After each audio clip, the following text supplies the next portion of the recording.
Hello ladies and gentlemen, welcome back. Force here, and today we'll be talking about The Elder Scrolls Online. I specifically wanted to touch on the recent announcement that there will be a subscription model, and also that there's some sort of a store where you can purchase things such as services like name changes. I think there's a little bit of confusion in terms of the subscription plus store model that they're doing. I've heard people mention that they're triple dipping, and while this may be true in a sense, I just wanted to clarify what I know about the situation so far, and then also just generally talk about the payment methods when it comes to MMOs and what ZeniMax has chosen for The Elder Scrolls Online. So first and foremost, let's just jump into the news. If you haven't already heard, it was announced last week that The Elder Scrolls Online will be purchasable for $60 up front, and then there will be a monthly subscription fee. Now you do get the first month free, but that seems pretty standard when it comes to these type of MMOs. So you're going to buy the game, you're going to start paying a subscription fee, but then it was later revealed in an interview with a German gaming site that there's also going to be this shop in which, quote Matt Fireroar, you can purchase fun things and then also services like name changes. Now, of course, at this point, it's, as far as I'm aware, left up to debate in terms of what fun things actually are. I guess the assumption would be cosmetic items. Maybe you can purchase special dyes that aren't available in the game for your armor. Maybe you can purchase special clothing that's not actually gear with stats, but maybe if you want to wear the special robe or something funny like that, maybe that's something that's going to be an option. But I guess the question becomes, they're charging up front, they're charging a subscription fee monthly, but then they're also charging for this extra stuff.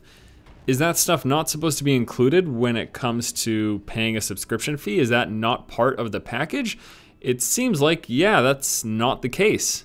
Now, it is, however, very important to keep in mind that it has been stated, and I actually specifically spoke with someone at ZeniMax about this, that nothing from the store is going to actually directly affect gameplay. So you are not buying boosts, you are not buying gear, you're not buying anything that's going to affect the way you play the game. And I pray that this means that there's no, it seems that that's the case. You're not buying any bonuses. So based on the vocabulary that's been put out so far, we're not going to be able to buy XP boost or anything like that, or in-game currency boost. And that's something that many other free-to-play MMOs do use when it comes to that model. But again, this isn't a free-to-play.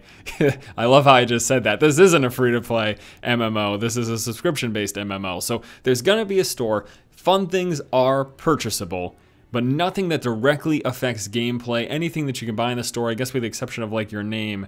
But even, obviously that doesn't affect gameplay, that's just a cosmetic thing. So I'm just assuming, again, we're going out on a limb here, this could be incorrect. I'm assuming it is all purely cosmetic, and that is it.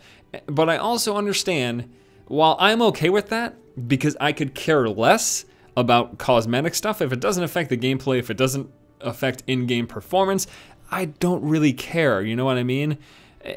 Unless you're gonna buy like item skins that make your items look cool, but even then, it's weird that people would be upset about that, because if you know it's something that you buy from the store, there's a stigma around that. And then all of a sudden, if you've got that item, people are like, oh, you spent extra money? Cool, good for you.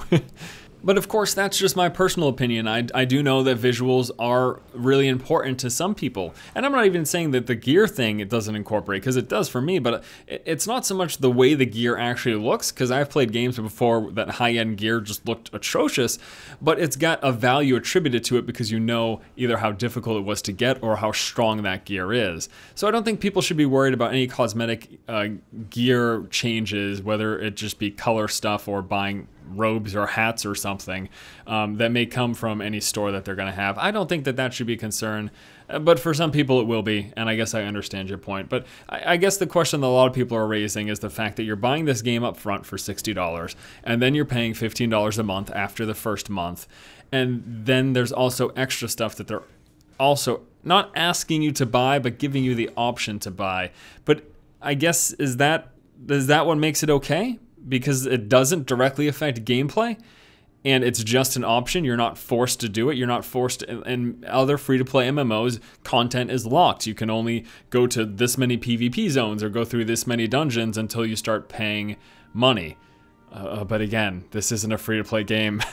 But anyways, I guess the thing is, from what I understand, as long as it doesn't directly affect gameplay, I am a-okay with it. And if they want to charge for name changes, I guess, I mean, okay. I don't plan on changing my name on a regular basis, and maybe there are people out there who plan to just be terrible trolls within the community and want to change their name on a regular basis. Is there a legitimate reason for wanting to change your name? Should people be upset for having to pay for that? Should ZeniMax be charging for that? Is it really that big of a deal to change a character's name? I don't know. I'm not a developer. That's a good question for the community, and actually maybe that's something that I can look into as well. I would love to know the reasons behind the necessity to charge for a name change. The assumption is going to be that there's work that has to be done that's not as simple as deleting an input and changing it from, you know, a new Poner to the best paladin in the world.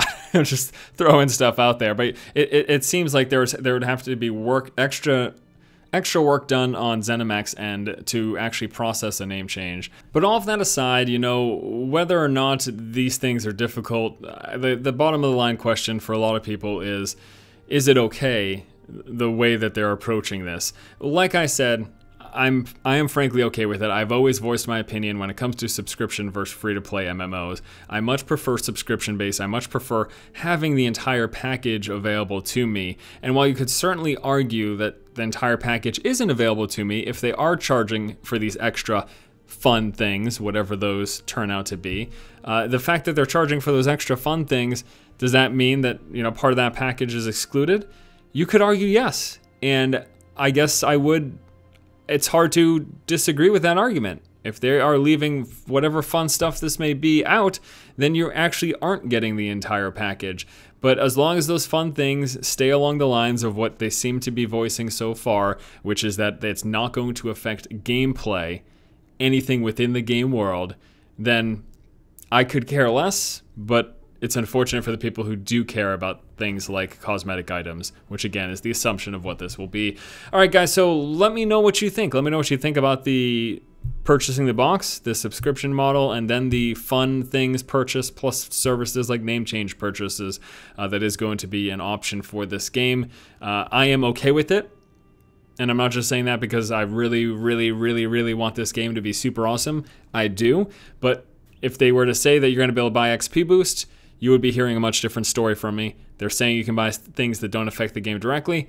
I really don't care about that. So there you go, guys. That is my opinion. Let me know what you think in the comment section below. And please be sure to join me in the future with more great discussions, gaming news, and coverage right here on the channel.